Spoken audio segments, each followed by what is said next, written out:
There is a price that you have to pay when pursuing your vocation. And one of the costs includes a social cost, meaning that friendships can fade away. They might not be nurtured in the way that they used to be nurtured. And there's a lot of letting go of past relationships. And I want to explore this idea of pursuing your vocation whilst also understanding that your relationships are going to change.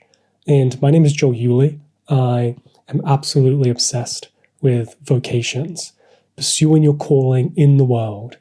And it's why I educate people on places like YouTube, Substack, a podcast called the Archetypes podcast. And it's why I guide people to knowing their chosen path, their career, by unearthing their career archetype.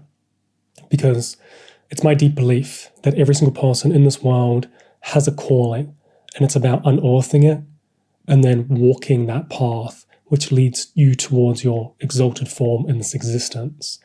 And pursuing your vocation is rare. Not everyone is doing it. It doesn't even matter if it looks or seems like people are pursuing it out in the world. If they look like they're successful, if it looks like they're doing well, the vocation is rare. To truly pursue your soul's calling and the deepest fabric of your being, that is rare. Not many people do it. So when you do start to pursue your calling in the world, it can come out as very misunderstood. People aren't going to quite get what you're up to and what you're doing. You might know, right? You might feel this internal sense of truth, this inner knowing, this anchor point that says, this is my direction, this is where I need to go, and it doesn't matter what anyone else says, I know that this is the way. You might know that, but other people aren't going to understand that. And because of this, it immediately puts you on a different ground when it comes to just connecting with other people. Past relationships, friendships, being around your parents, all these things are suddenly going to be tested. Now, when we're thinking about friendships specifically, what often goes on is that your friends aren't developing themselves. Now, sometimes they are, and that's amazing if they are, but most of the time, they're not. They are humans. Most humans do not pursue their vocation, which means that most humans are not working on themselves at a deeper level. They're sort of just going through the motions. They're following what I call is this frictionless path, this path that has been laid out before them based on their culture, their upbringing, their family environment, and they're sort of just walking those steps. And if they thought to themselves like, hey, I can change, or I can go in a different direction, they immediately shut that down. Maybe it's past beliefs, maybe they don't see an alternative route, and so they're just walking this frictionless path, whereby suddenly they're working a job that they don't like, they're around people that they used to be around and they can't form any new types of relationships, and they're sort of just going through in the same way that they might have gone through in high school, maybe with a past sporting team, maybe it was the way that they organized themselves when they pursued partying in their 20s. Whatever it was, they're stuck in the past. They're latching on to an old way of being. Now, anyone that's pursuing their vocation is moving towards the future. They're moving towards a different way of being, a different expression of themselves. And a part of pursuing your vocation is about shining this inner sense of being, which we can call like an inner sense of light, outwards, breaking through the conditioning and the ways that you have been in order to expand into who it is that you are. Now, when you start to do that, right, you might be getting the insights, you might be getting the traction moving forward, you might be getting the growth, but other people are going to come into connection with you and you're mirroring an unlived life. What you're doing is you're shining and saying, I'm living this type of existence, and you are staying the same. And if we think about this idea of people are either growing or decaying, most people are decaying. And it's really sad, it's tragic. It's why I'm talking so much about vocations, because so many people do not grow. Right? They might be, fixing up their garden outside. They might be making sure that they've got nice paint on the walls, but they're not growing and nurturing their own soul. When you're pursuing a vocation, you are nurturing your own soul. And so as you're expressing yourself around them, even if it's not directly, right? You're just expressing yourself in life and they see that, they're getting that mirrored back to them, that they're not growing, that they're staying stagnant, that they're not doing everything that they should be doing. And that's painful. And you're placing that pain on them by pursuing your calling. So there's this immediate friction that will start to occur. Now, you might see it and say like, oh, I want to help them. But even wanting to help them and pull them up, they're going to want to stay the same. They want to hold on to home. They want to hold on to where it is that they've been in the past. I remember I was speaking with a friend, this was quite a few years ago, and he was trying to figure out his calling. And I knew exactly what was going on. I knew exactly how to help. And I was offering a helping hand for free, right? I didn't offer anybody work for free, but I thought like, hey, this is someone that I've known in the past, someone that I grew up around, and I want to help. So I offered to help. And he didn't take my help, right? And it was just wild to me. Like, don't you want to move towards what you're called for? Don't you want to pursue life in a way that is different from how you're pursuing it? Don't you see that you need to transform and change and get to experience life at a higher level? But he didn't want to do that because he was holding on to the past. And more recently, I saw him and realized that he's still holding back even more, and the pain is even worse because he's holding back to the good old days, right? This constant yearning for a nostalgia rather than being here in the present and also seeking a future that is better than where you've been. And so this is tough. It's tough for anybody that starts to pursue their vocation because they start to realize that the people around them, they can't help them unless they themselves are open to change. They themselves are willing to go through their own sense of moving through different blocks and barriers and psychological knots. And until they go through that, you can't really help them. Until they accept that they need to change, they're going to stay stuck there. Which means that most relationships that you have are going to begin to fade. And this is just a natural cycle of life as well.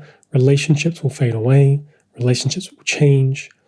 But being able to accept that past friendships have, in a way, expired, they're finished, and it's time to move on, is something that is really important when you're pursuing your vocation, or you'll try to pull them with you when they're holding their feet, right? If you've ever seen like a kid in a supermarket that is throwing a tantrum and the parent is trying to pull them in the right direction, but the kid's like holding back or just like playing dead or whatever it is, that is painful, right?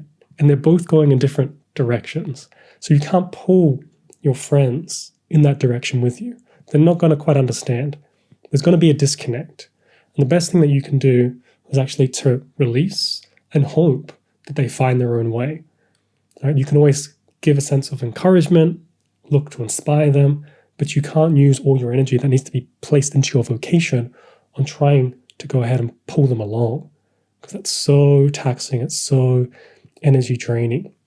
I was actually having a conversation about this within our online community with one of our members, and she was saying that she was constantly trying to reach out to people who had their dreams that just looked crushed and stifled, and trying to say like, hey, I've gone through some changes. I've gone through my own individuation process. I've made some progression. Let me help you. Let me help to inspire you. Let me show you what I did. And people just didn't want it. It fell flat. They just pushed it away because they weren't ready or open for that. And so rather than pulling these people, we've got to like redirect ourselves and say like, okay, I need to pursue my path. And what ends up happening is, if you can imagine two parallel lines going off into the distance, as you pursue your vocation, right? What goes on is that these two parallel lines that are going in the same direction, that are close to each other, suddenly one person goes a little bit left, might be by, half a degree, go a little bit left. And so what used to be two straight parallel lines going in the same direction, one starts to veer left, and over time they split. and they continue going in that same direction. And over time, the distance between those two parallel lines gets bigger and bigger and bigger and bigger until there's such a distance that the two places that both people have arrived at are wildly different. This is what happens when you pursue a vocation. You end up taking a little bit of a turn, which turns into a bigger turn, which turns into a bigger turn, which then ends up creating this massive distance between you and the people that you knew. And those people that you knew are going the same direction that they've always gone, unwilling to change left or right, but you yourself have ventured into an entirely different territory, an entirely different realm, and they aren't going to be able to understand where you are. They can't see it because they're not there. They're just going in their direction. And the really sad thing that often happens is that people never turn left, right? They never turn towards their vocation, even though they're going the wrong way, and they just continue going down this set of train tracks, off into the distance, in the wrong way, and they just need to turn. Now, for some friendships, they can go with you, right? You can both turn left and go towards that direction. But that person that goes with you also has to be changing and evolving and growing over time. Alternatively, that person, their true direction might not be left, it might be right. And they're meant to go in a completely different direction for you. And this is about accepting, once again, that relationships fade, that relationships change, and that this is a part of the cycle of life. And that's okay. It was interesting. I remember I was at a friend's gathering, and I started to run into some people that I used to know. And I started to have conversations a bit with them, just seeing like, what are you doing? What are you up to? What are you pursuing in life? And so many of them just had these like down faces, and just the tone dropped. I was like, yeah, I'm doing this management assistant role at this company. Or yeah, I'm just working fly in, fly out in the mines. It's good money though. It was always like, that was like the upbeat. It's good money though. And having these conversations on rotation and repeat just had me in the sense of awareness that so many of the people that I did know, and the reason I couldn't really relate to them anymore was because we had taken such different directions, whereby they had never turned and faced what could have been their calling. And I did. The only real difference is that I was sensitive enough to the pain of living a life whereby at the end, right, when it's all said and done, I didn't want to be that person who regretted and didn't turn. Whereas they were more concerned about making sure that the life that they were in right now was acceptable based on their people around them and the circumstances that they were in, which got them into more of a rut, because then suddenly they got solidified in pursuing that type of path, making sure they had to pay certain mortgages, support families, all that kind of stuff. And it was really, really rough. And there was this deep disconnection in relationships. And it also made me really, really grateful for something else, which always happens when you start to pursue your vocation, which is that you meet other people. And those people that you meet are on your wave. Now, there's going to be this period whereby you might be a little bit lonely, and there might be no one that quite gets it for a while. But eventually you start to express yourself in such a way that the people that you're meant to connect with, and you're meant to resonate with, and you're meant to vibe with, they come to you and they find you as well, right? So it's like the more that you pursue your path that in an aligned way, the more the people that are meant to find you are able to. And if you never, right, risk the loss of these past friendships, then you're never able to meet these other people and form relationships with people who just, I would say, just get it.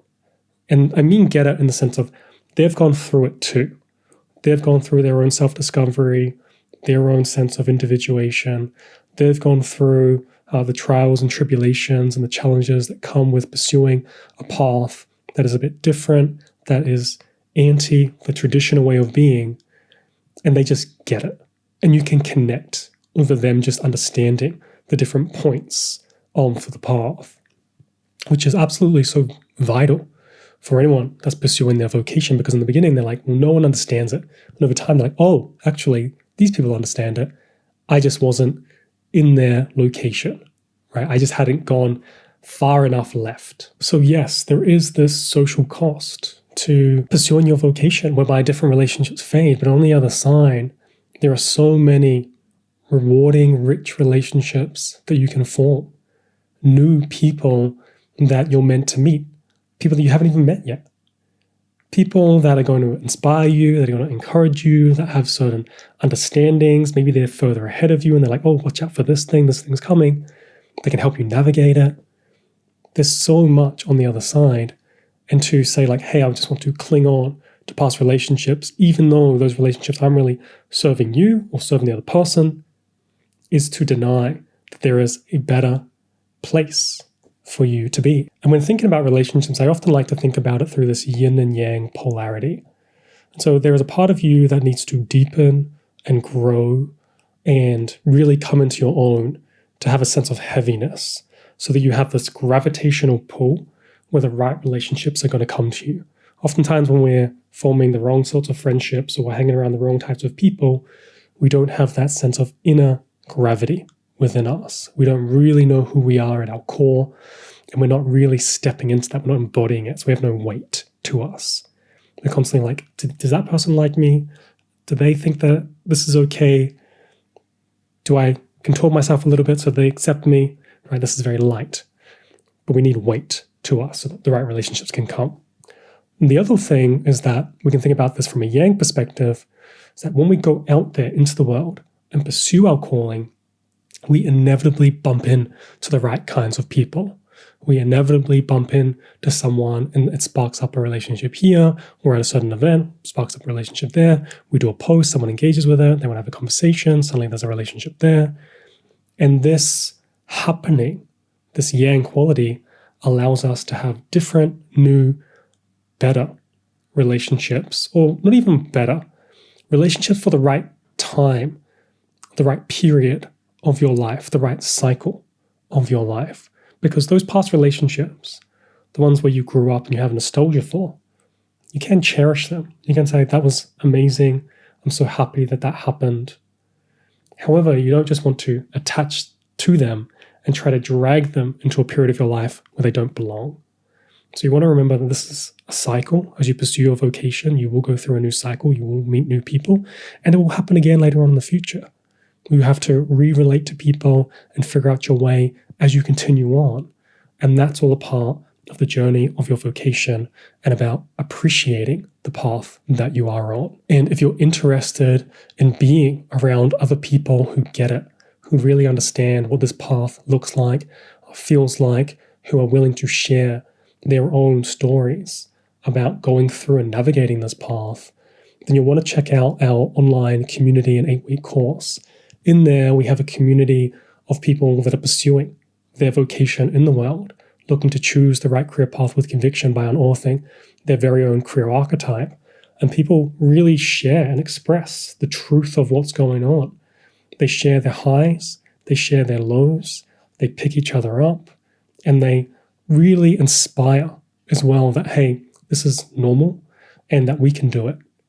And that community fuels so many people's journey to really knowing what their path is. And then we also have this 8-week course where I guide you through the process of unearthing your career archetype, using different lenses to gather self-knowledge. We look at topics like astrology, Jungian psychology, psychological barriers, life mythology, your multiple interests. We get at the core essence of what these interests are and what they're telling us about your path. And we also look at how this works financially for you in the modern world and start to lay out the actual steps you need to walk in order to make that happen. So if you are interested in being around people that are walking the path and pursuing their vocation and really connecting with your calling, then I'll leave a link below.